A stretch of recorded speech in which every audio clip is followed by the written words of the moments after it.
한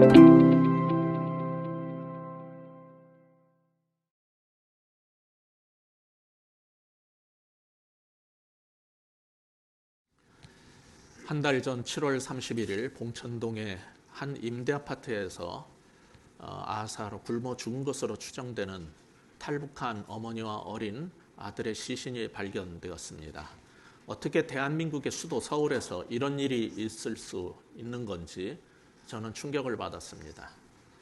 요즘 이 청문회 난리통만 아니라면 이런 문제에 대한 해결책을 한 번 더 짚고 넘어갔어야 하는데 모든 문제들이 다 매몰된 이 상황이 참으로 속상합니다. 굶어 쓰러져 있는 아들을 보면서, 그 어린아이를 보면서 같이 죽어가고 있는 엄마의 마음이 얼마나 고통스럽고 이 세상이 원망스러웠을까 생각하면 정말 가슴이 찢어지는 것 같습니다. 현대 사회에서는 돈이 없으면 죽습니다. 옛날에는 먹을 게 없으면 나가서 땅 파고 농사 짓고, 또 정글의 법칙이라는 프로그램에서 보는 것처럼 들과 산과 숲을 뒤져서라도 뭐라도 따오고 캐오면 살 수 있었습니다. 그러나 현재 국내에서 그러면은 사유지 침범과 절도죄로 아마 잡혀갈 겁니다. 그럴 때는 돈이 왼수라는 말이 절로 나옵니다.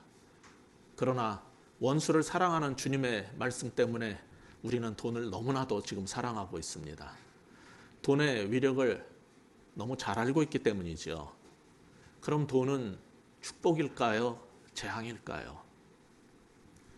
이제 다음 주면은 추석입니다만은 3년 전 추석에 가족들이 모였다가 그 재산 분배 갈등으로 형을 칼로 찌른 사건이 있었는데, 추석이나 구정만 되면은 꼭 가족들이 모여가지고 얘기하다가 유산 문제로 지난번에는 사냥총을 꺼내갖고 쏜 일도 있어요. 그런 거 보면은 돈이 많다는 것도, 집안에 재산이 많다는 것도 꼭 축복은 아닌 것 같습니다.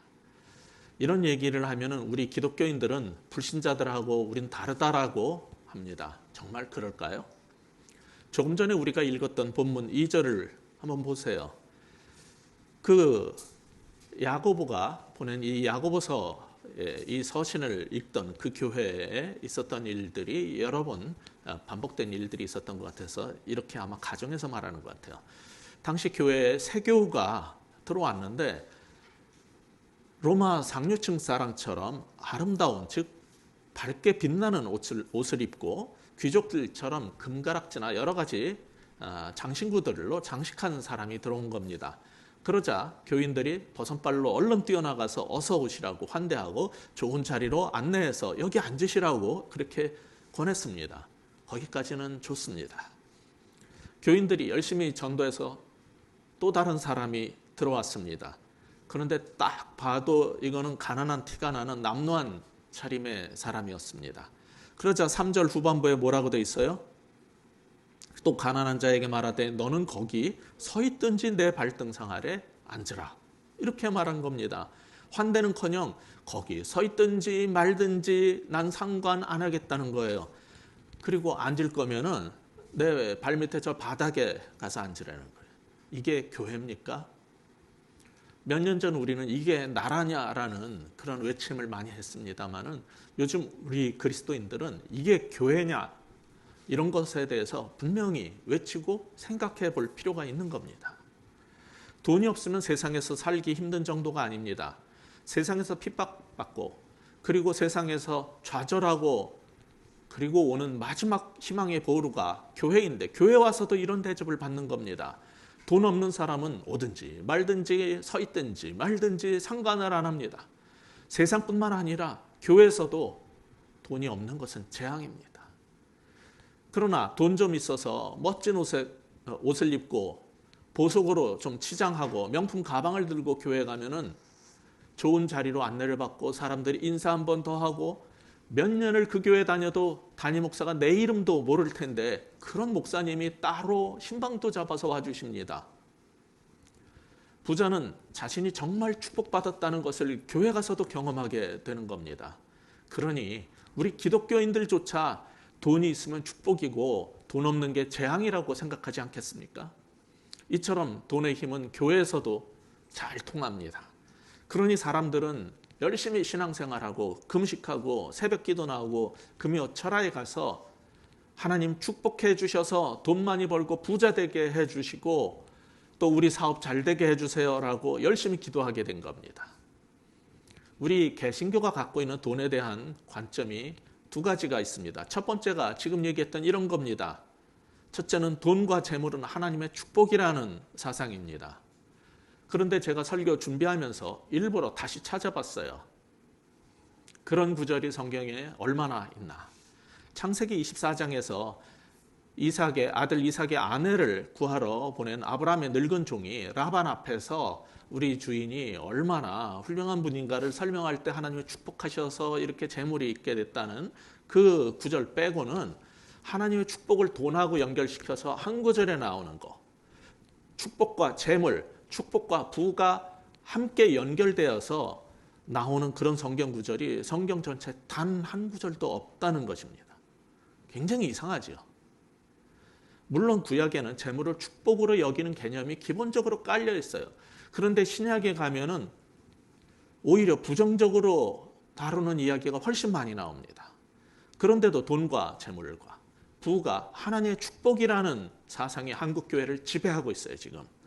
이런 사상에서는 돈이 영적 가치를 갖게 되는 겁니다.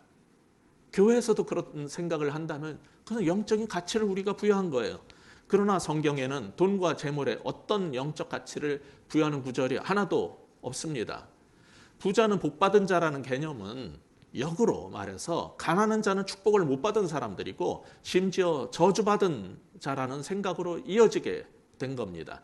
이건 미국 자본주의에 물든 거짓 교리로서 국내에 소위 성공했다는 대형교회 목사들이 외쳐가지고 교회를 부흥시킬 때 써먹은 이것을 영어로 뭐라 그러냐면 Health and Wealth Gospel이라고 불러요.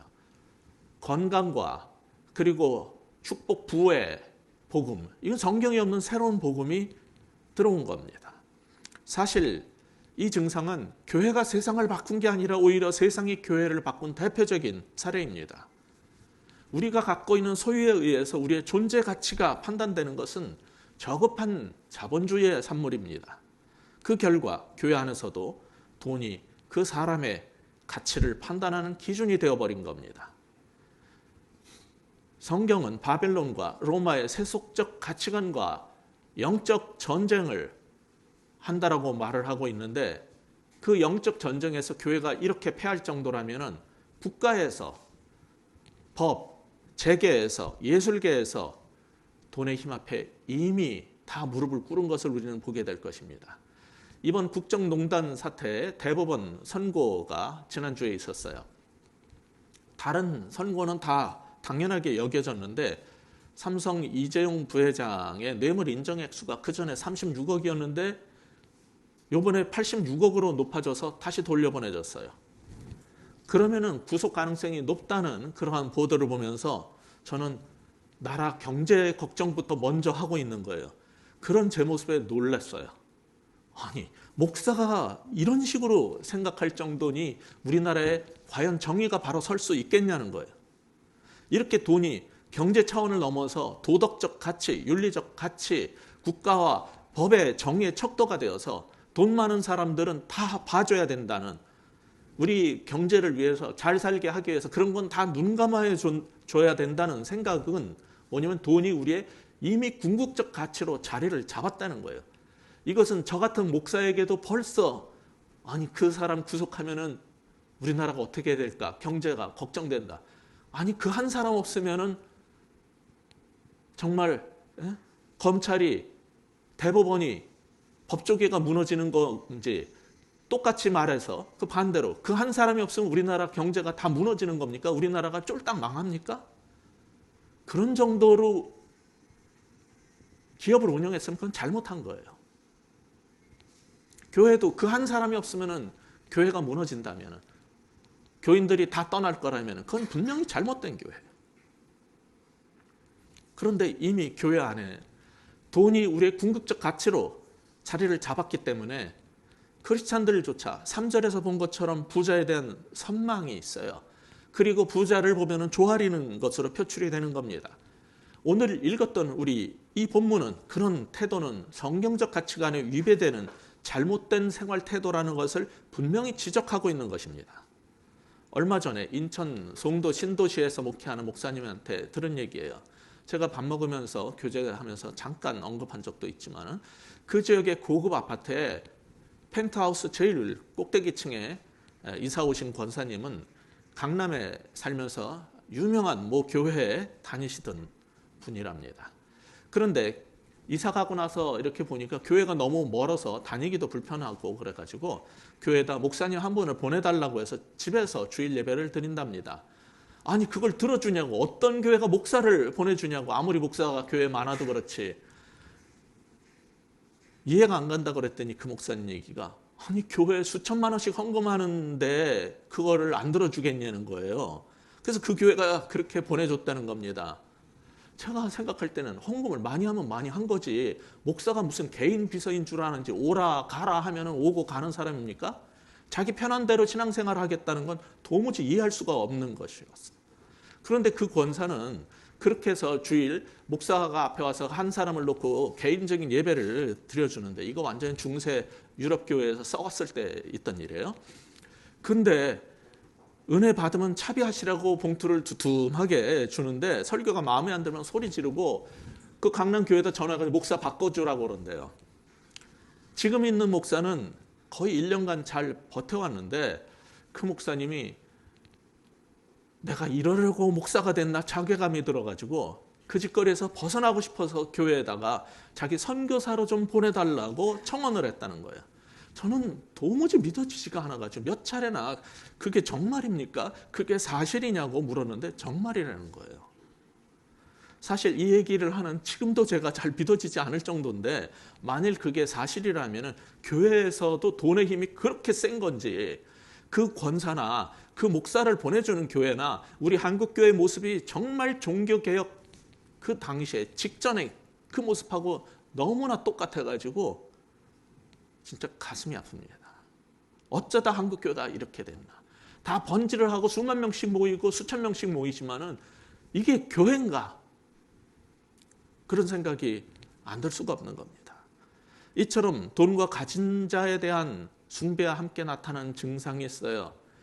다시 본문을 보시면 3절 후반에 가난한 사람들한테는 어떻게 한다고 그랬어요?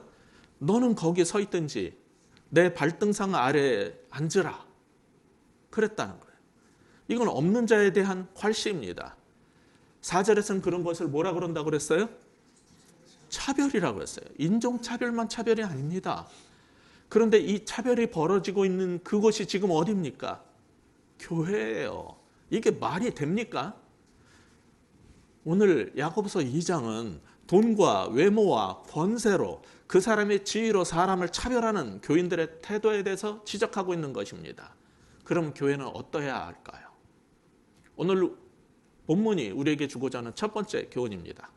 교회는 외모와 재력으로 사람을 판단하지 않는 곳이어야 합니다. 교회는 절대로 그 사람이 가진 돈이라든지 옷차림이라든지 지위라든지 이런 거 가지고 그 사람을 차별하고 판단하는 곳, 교회 와서 다른 대접을 받는 곳이 되면 안 되는 것입니다. 더 우리 마음을 아프게 하는 것은 6절입니다. 가난한 자를 너희가 업신여기는데, 그러면서 뭐라고 얘기를 합니까? 6절 우리 성경 보시고 같이 다시 한번 읽어보겠습니다. 시작. 너희는 도리어 가난한 자를 업신여겼도다. 부자는 너희를 억압하며 법정으로 끌고 가지 아니하느냐. 여기 부자가 어떻게 했다고 그랬어요? 너희를 법정으로 끌고 다녔다는 거예요. 즉 부자들이 너희를 억압했는데 그런 일을 당해놓고도 어떻게 그런 수모를 당한 사람이 그렇게 차별을 하고 그럴 수가 있냐는 거예요. 여기 부자가 너희를 억압했다라는 단어는 가난한 자와 과부를 착취했다라는 그 단어는 같은 단어입니다. 힘없고 가난했을 때 너희들의 재산을 뺏기 위해서 부자들이 고소하고 법정으로 끌고 다녔던 그 힘들었던 시절을 생각해보고 너희는 그러면 안 된다는 거예요. 그런데 어떻게 이제 돈 좀 생겼다고 그렇게 옛날에 부자한테 당했던 사람들이 자기보다 조금 가난한 사람들을 괄시할 수 있냐는 겁니다. 그게 믿는 사람들의 모습이냐는 겁니다.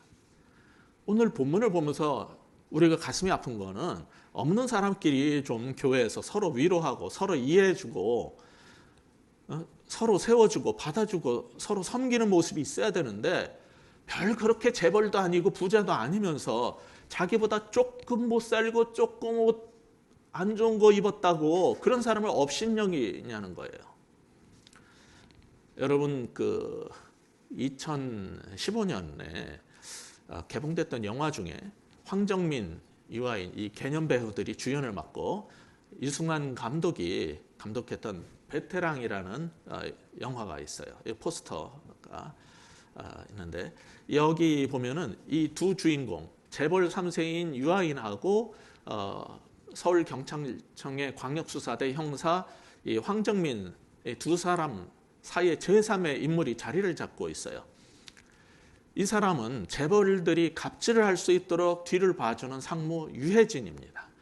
그는 재벌 3세가 돈이 법보다 세다는 신념대로 살면서 갑질을 할 수 있도록 판을 만들어주는 사람이에요. 그가 외치는 핵심 대사는 뭐냐면 신경 쓰지 마. 내가 다 알아서 처리해 줄게. 이게 이 사람의 중요한 대사예요. 이 사람은 재벌 3세 사장, 회장님이 아닙니다. 같은 을이면서도 자기보다 없는 사람들에게 더 갑질을 해대는 그런 놈들 때문에 조금 돈과 권력을 가진 사람들이 계속해서 나쁜 짓을 할 수 있는 거예요. 오늘 본문에서는 돈 없는 사람들이 차별당하는 것이 교회라고 했는데 차별하는 사람들은 그럼 누굽니까? 불신자나 이교도가 아니에요. 4절과 6절에 주어죠. 누굽니까? 4절에 주어, 6절에 주어. 누구예요? 너희는 이라는 사람들. 이 너희가 누굽니까? 교인들이잖아요. 그래서 6절은 너희의 그런 태도가 도대체 뭐냐라고 묻는 거예요. 정말 이상한 것은 이처럼 예수 믿는다는 사람들이 교회 다닌다는 사람들도 이 돈 문제에 있어서는 세상 사람들하고 별 차이가 없다는 겁니다. 어떻게 예수 믿는 이 신앙이 천당 가는 것 빼고 다른 데에는 하나도 영향을 못 끼치게 되었습니까? 그건 성경이 말하는 예수님이 말씀하시는 기독교 신앙이 아니에요. 야고보가 그렇게 반복해서 말하고 있는 행동 없는 믿음은 죽은 믿음이라는 바로 그것을 보여주는 겁니다. 잠언에 보면은 세상의 문제를 뭐라고 말하냐면 부자는 가난한 자를 주관하고 빚진 자는 체주의 종이 되느니라. 이게 이제 세상을 바라보는 성경의 판단이에요. 그 현상이 교회 안에서도 똑같이 벌어지고 있다면 돈은 교회 안에서도 재앙이 되어버린 겁니다. 이런 상황을 보면서 순진한 기독교인들은 역시 이 돈이 원수야.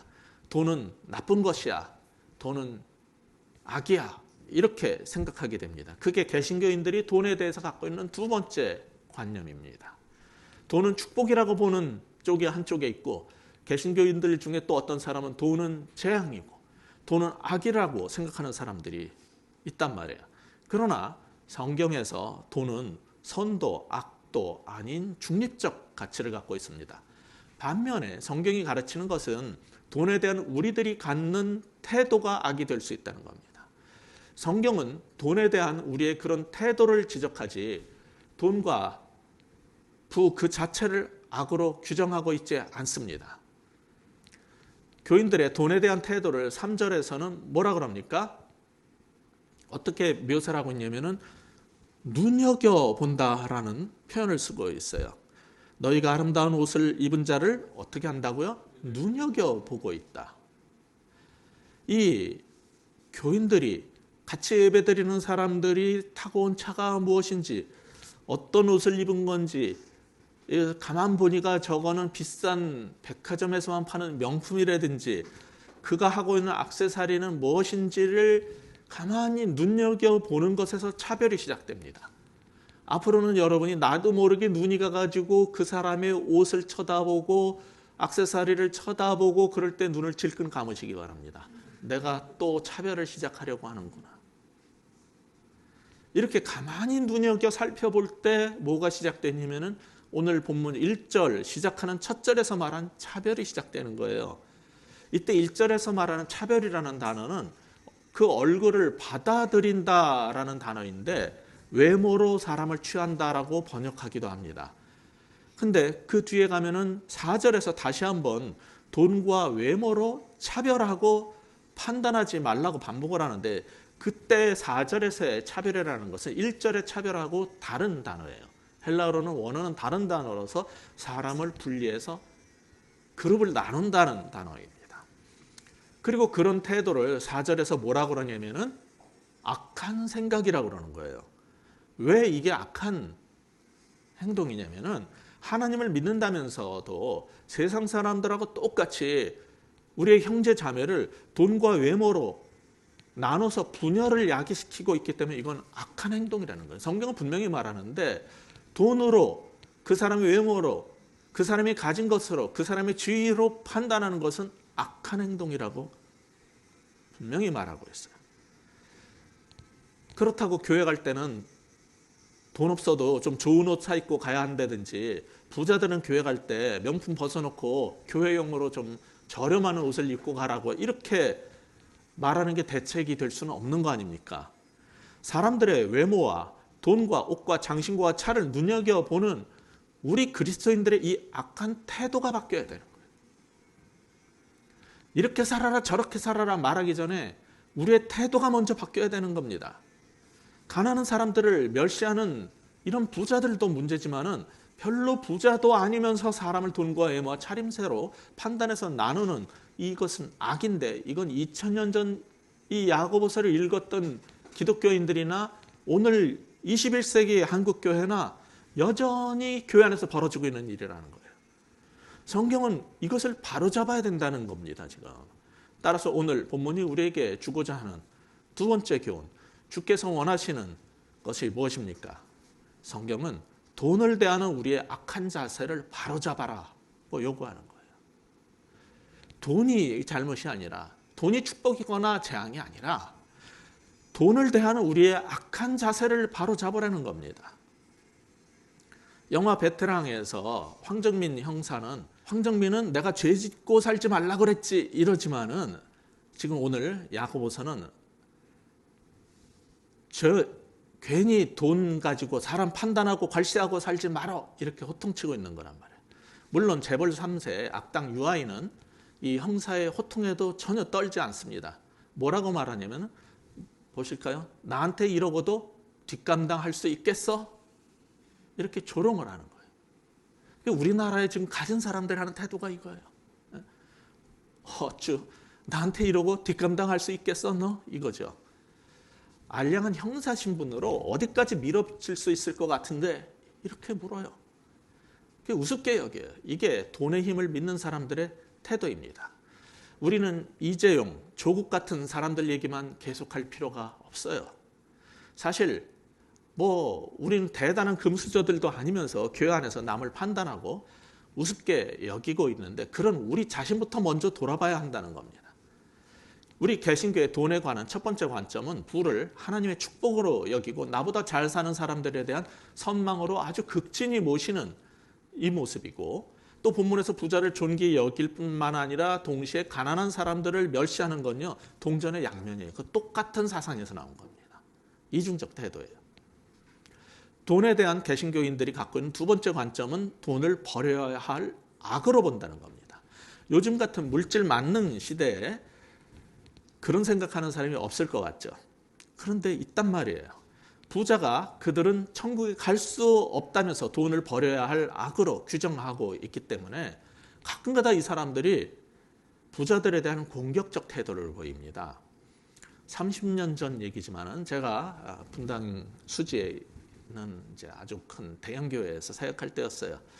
어느 날 한 권사님께서 찾아오셔가지고 아무래도 자기가 다니던 분당의 그 모 교회로 돌아가야 될 것 같다는 거예요.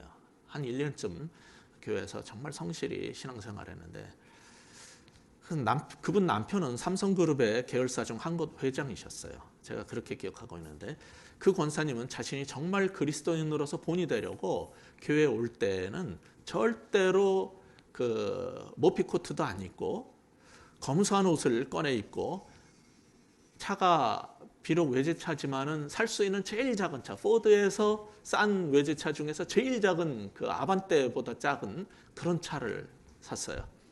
여선교에서도 항상 밥을 사고 커피를 샀고 봉사도 열심히 하고 모임 때마다 그렇게 섬겼는데 목장 모임을 할 때마다 사람들이 그런다는 거예요. 부자는 천국에 못 간다.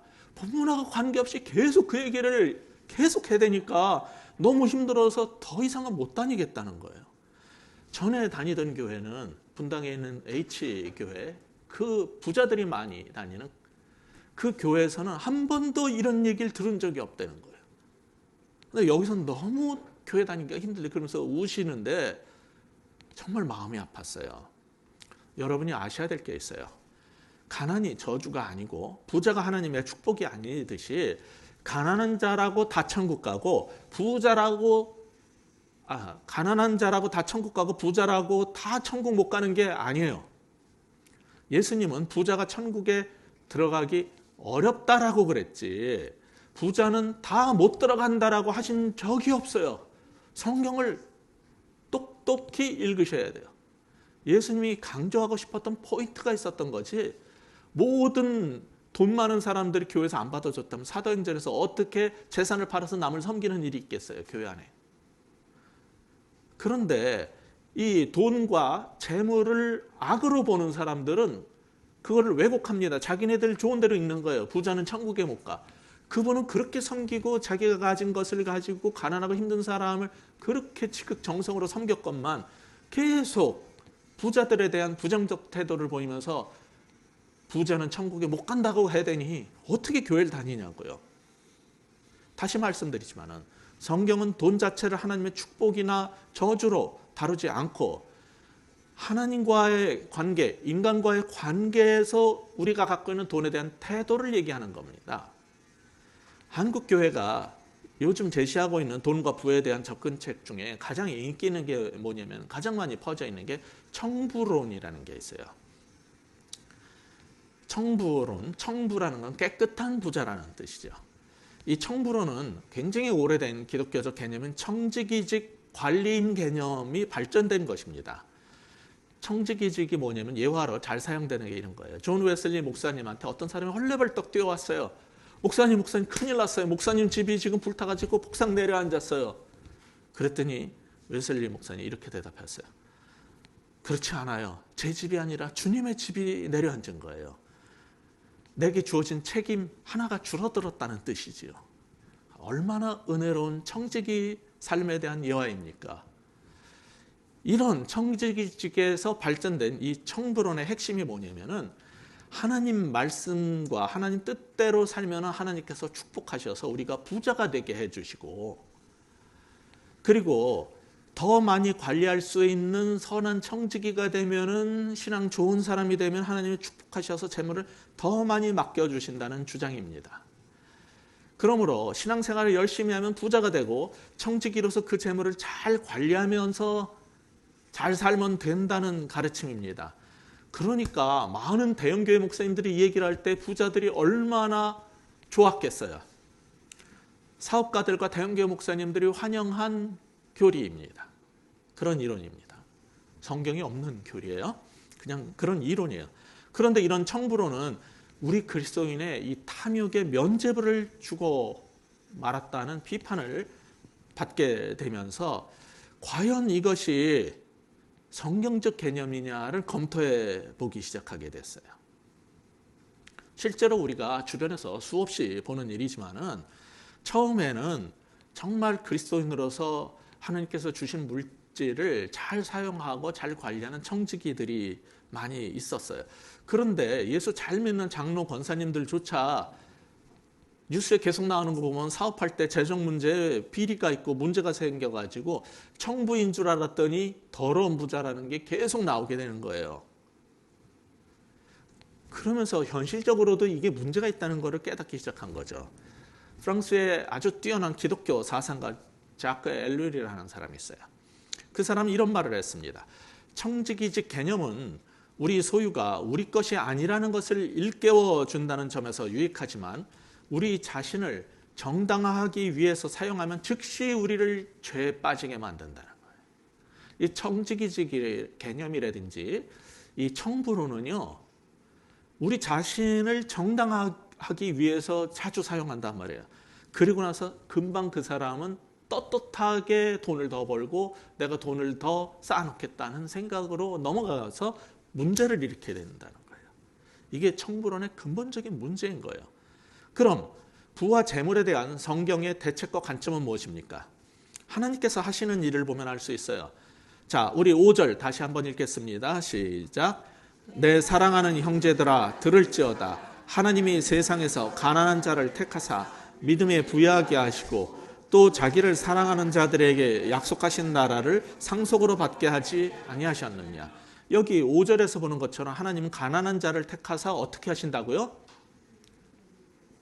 믿음에 부여해.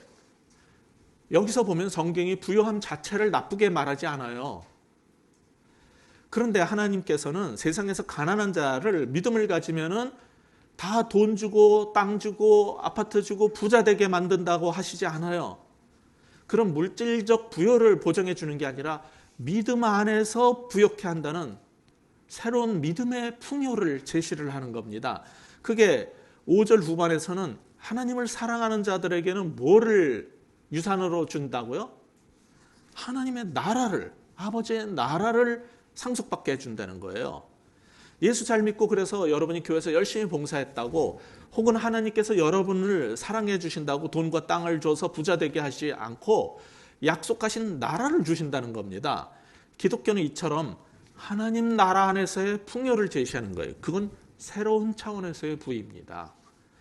우리가 비록 이 땅에서 세상에서 살 때는 이재용처럼 그렇게 부자는 못 돼도 세상에서는 어떤 사람은 가난할지라도 하나님을 사랑하는 자에게는 하나님께서 약속하신 그 나라를 유산으로 주고 믿음 안에서 새로운 풍요의 삶을 주시겠다는 거니까 이걸 추구하고 살라는 거예요. 이게 오늘 본문의 마지막 교훈입니다. 오늘 본문의 세 번째 교훈은 주님은 하나님 나라의 더 높은 풍요를 추구하면서 살라라고 하시는 거예요. 아까 말한 것처럼 교회는 외모와 재력과 지위로 사람을 판단하면 안 됩니다. 성경은 또한 돈을 대하는 우리의 악한 제사를 바로잡으라고 합니다. 그리고 마지막으로 주님은 하나님 나라의 더 높은 풍요를 추구하면서 살라라고 하시는 겁니다. 영화 베테랑에서 명품백에 가득한 돈으로 자신을 매수하려는 유혹 앞에서 형사 황정민이 명대사를 뿜어내요. 뭐냐면은 우리가 돈이 없지 가오가 없냐. 그러면서 망나니 재벌 3세 유아인을 화려한 길거리 액션에서 두들겨 패가지고 잡아들이면서 정의를 구현해요. 물론 현실은 영화 같지 않다는 걸 우리는 잘 알아요. 그럴지라도 우리 그리스도인들도 세상에서 우리가 돈이 없지 가오가 없냐라고 외치면서 좀 돈의 유혹에 굴복하지 말고 살았으면 좋겠습니다. 그럼 우리가 돈이 없지 가오가 없냐 하는데 우리의 가오를 살려줄, 가오가 일본 말이에요. 얼굴, 안면이란 뜻입니다. 우리의 얼굴을 세워줄 근거는 뭡니까? 아까 봤던 5절이에요. 우리를 택하사 믿음에 부여케 하시고 약속하신 나라를 주시겠다는 그 약속이 우리의 가오를 세워주고 우리의 얼굴을 세워주는 거지 돈이 세워주는 게 아니란 말이에요. 하나님은 사라질 돈이 아니라 이러한 새로운 차원의 풍요로움을 제시하고 계십니다. 지금까지 우리가 살펴본 것처럼 돈이 재앙이냐 축복이냐 둘 다 아니란 말입니다. 성경은 우리로 그 돈한테 눌려서 비참하게 살거나 내가 남보다 조금 더 가졌다고 조금 못 가져서 하루하루 힘들게 살다가 교회 나온 형제 자매를 차별하지 말 것을 주문하고 있습니다.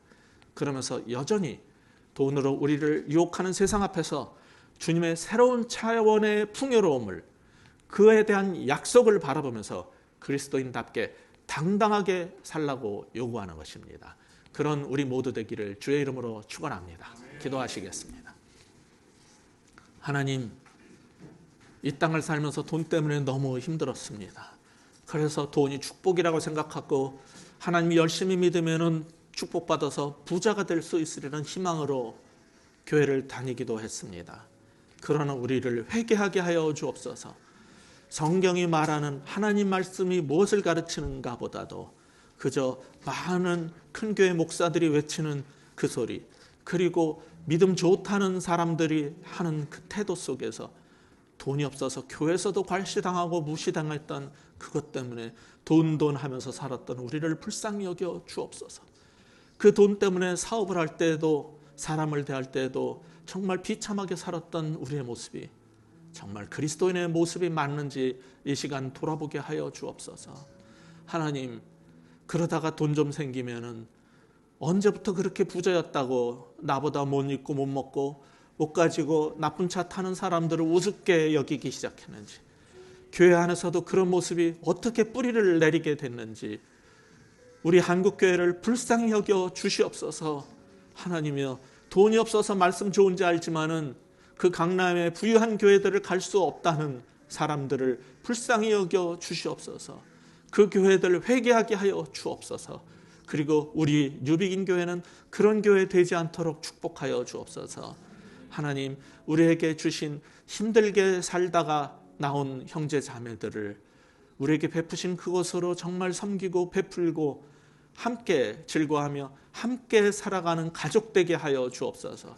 그 일에 쓰임받는 우리들 되게 하여 주시옵소서. 예수 그리스도 이름으로 간절히 기도하옵나이다.